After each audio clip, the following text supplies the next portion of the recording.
নমস্কার, পিকু রেগুলার ডায়েরিতে আপনাদের অনেক অনেক স্বাগত। আশা করছি আপনারা খুব ভালো আছেন। তো প্রতিদিনের মতো আজকেও নিয়ে চলে এসেছি নতুন একটা রেসিপি। আজকে আমি বানাবো সর্ষে বাটা দিয়ে রুই মাছ। তো আমি যেভাবে সর্ষে বাটা দিয়ে মাছ বানাচ্ছি, এভাবে বানালে আপনাদের 100% কখনোই তেতে হবে না, আর স্বাদে হবে অসাধারণ। তো দেখুন কিভাবে বানাচ্ছি। এখানে আমি নিয়েছি বড় বড় সাইজের 6 পিস রুই মাছ। দিয়ে দিলাম হাফ টেবিল স্পুন মতো লবণ, হাফ টেবিল স্পুন মতো হলুদ, আর দিয়ে দিলাম সামান্য সাদা তেল। এখানে আপনারা সর্ষের তেলও ইউজ করতে পারেন, সর্ষের তেল দিলে খুবই ভালো হবে। আমি সাদা তেল ইউজ করলাম। এখন মাছগুলো ভালো করে ম্যারিনেট করে রেখে দেব। আর এখানে আমি নিয়েছি বড় সাইজের একটা পেঁয়াজ, যেটাকে স্লাইস করে করে কেটে নেব।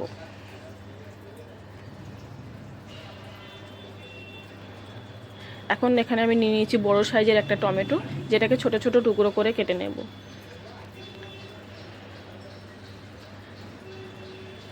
আর নিয়ে নিচ্ছি 5-6টা মতো কাঁচা লঙ্কা, যেটাকে আমি চিড়ে নেব। আর এখানে মিক্সারে আমি নিয়েছি 20 গ্রাম মতো কালো সর্ষে আর 25 গ্রাম মতো সাদা সর্ষে। এখন এটাতে আমি দিয়ে দেব 3টে মতো কাঁচা লঙ্কা আর 1 টেবিল স্পুন মতো লবণ। দিয়ে এটাকে আমি ভালো করে মিক্সারে পেস্ট করে নেব। মিক্সারে আমার পেস্টটা হয়ে গেছে। এখন সর্ষে বাটাটা নামিয়ে নিলাম, আর এতে দিয়ে দিলাম আমি সামান্য পরিমাণে জল, যেটা আমার মশলা কষানোর সময় লাগবে। এখন এখানে চলে এসেছি, গ্যাস অন করে দিলাম। এখন কড়া গরম হওয়া পর্যন্ত অপেক্ষা করব। কড়াটা আমার গরম হয়ে গেছে। এখন এখানে দিয়ে দেব আমি 100 গ্রাম মতো সর্ষের তেল। তেলটা গরম হওয়া পর্যন্ত অপেক্ষা করব। তেলটা আমার এখানে গরম হয়ে গেছে। এখন এর মধ্যে এক এক করে মাছগুলো ছেড়ে দেব। আমার বড় সাইজের রুই মাছ আছে, তাই 3 পিস করে আমি ভেজে নেব।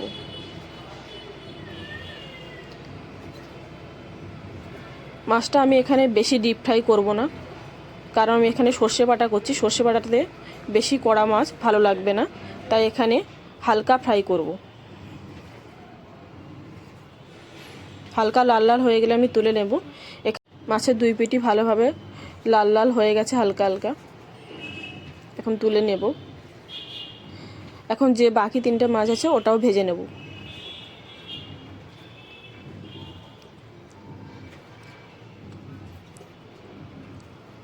মাছটা দেওয়া হয়ে গেছে। এখন নেড়ে চেড়ে একটু হালকা লাল করে আমি ভেজে নেব।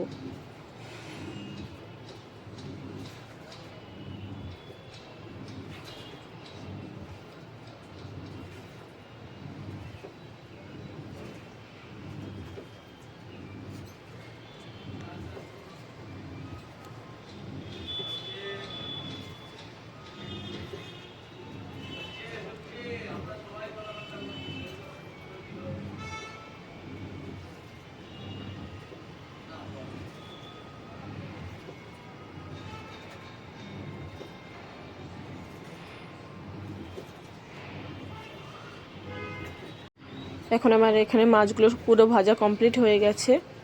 আমি বেশি কড়া করব না, তাই মাছগুলো এবার তুলে নেব।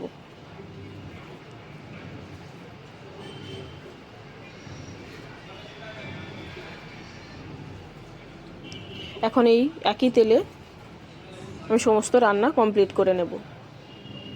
এখন এর মধ্যে আমি দিয়ে দেব হাফ টেবিল স্পুন মতো কালো জিরে, দিয়ে দেব স্লাইস করে রাখা পেঁয়াজটা। এখন গ্যাসটা আমি মিডিয়াম টু লোতে রেখে দেব। দিয়ে পেঁয়াজটা হালকা লাল লাল করে ভেজে নেব।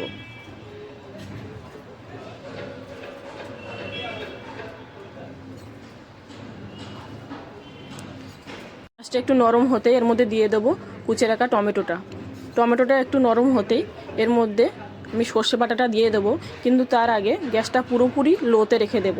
যদি হাই দেওয়া থাকে তাহলে সর্ষে বাটা পুড়ে গিয়ে একদম তেতো হয়ে যাবে, তাই একদমই লো মিডিয়ামে রেখে গ্যাসটা তারপর সর্ষে বাটাটা দেবো। তারপর এর মধ্যে একে একে দিয়ে দেবো টেবিল স্পুন মতো হলুদ, হাফ টেবিল স্পুন মতো ঝালের গুঁড়ো, আর হাফ টেবিল স্পুন মতো জিরের গুঁড়ো। এখানে আমি লবণটা ইউজ করব না। লবণটা যেহেতু আমি সর্ষে বাটার সাথে দিয়েছি, পরে টেস্ট করে যদি লবণ কম থাকে তারপরেই লবণ দেব। এখন সর্ষে বাটা ধুয়ে যে জলটা রেখে দিয়েছিলাম, যে মিক্সারে বেটেছিলাম জল রেখে দিয়েছিলাম, ওটা আমি দিয়ে দেবো। দিয়ে 300 ml মতো জল দিয়ে দেবো। দিয়ে ফোটার জন্য অপেক্ষা করব। জলটা আমার ফুটে গেছে। এখন একে একে সব মাছগুলো আমি দিয়ে দেব। মাছ দিয়ে আমি বেশিক্ষণ ফোটাবো না।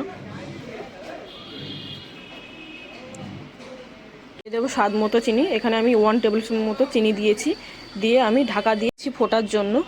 এখন ঢাকনা খুলেই টেস্টটা আমি আগে দেখে নেব, নুন চিনির পরিমাণ ঠিক আছে কি। তারপর দিয়ে দেব চেরানো কাঁচা লঙ্কাগুলো, আর দিয়ে দেব সামান্য সর্ষের তেল উপর দিয়ে ছড়িয়ে দিয়ে আমি আর কুক করব না। এখন এটাকে নামিয়ে নেব। তো এখানে আমার রেডি হয়ে গেছে গরম গরম সর্ষে বাটা দিয়ে রুই মাছ। তো এভাবেই আপনারা বাড়িতে বানান সর্ষে বাটা দিয়ে রুই মাছ, একদমই তেতো হবে না আর স্বাদে হবে অসাধারণ। তো এইভাবে বানিয়ে বাড়িতেই নিজে খাওয়ান, প্রিয়জনকেও খাওয়ান। গরম গরম ভাতের সাথে ফিরে আসছি নতুন একটি রেসিপির সাথে। ততক্ষণে ভালো থাকবেন, সুস্থ থাকবেন। ভিডিওটি ভালো লাগলে অবশ্যই কমেন্টে জানাবেন।